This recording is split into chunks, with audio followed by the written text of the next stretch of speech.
दूर हटी। का गर्मी में परेशान करता ना। अरे गर्मी में हमरो मूड गरमाइल बा।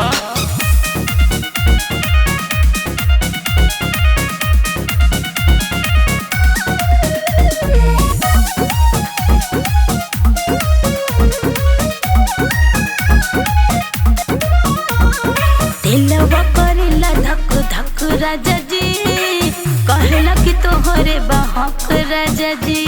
अच्छा तो आवा सट जा।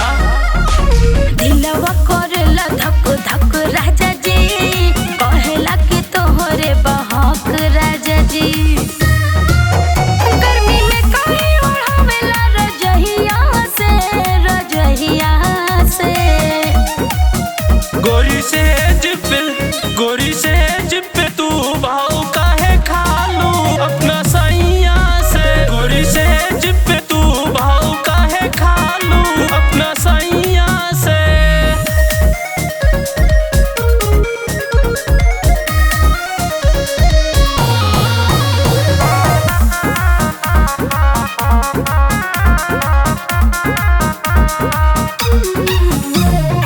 रतिया से जो हतानी हो गइल भोर हो, देखते देखते आँखों भइल कमजोर हो।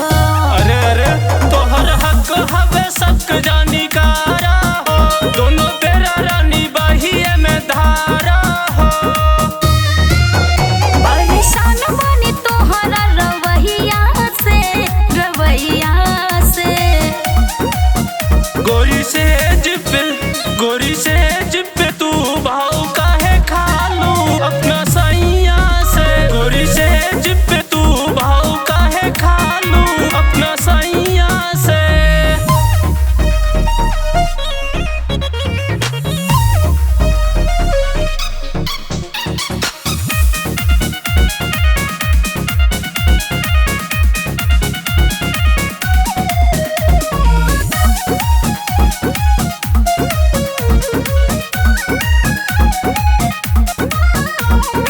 ढेर दिन से देखतानी तोहरे रहनिया, कैला बेसुध रही नया हम कनिया। अच्छा लगे घर ही में करफू लगा देबू का, अपना राजा जी के जियत मुआ देबू का। अब राम नहीं देला दवैया से, दवैया से। गोरी से जिप तू भाव काहे खालू अपना सैया से। गोरी से जिप तू भाव काहे खालू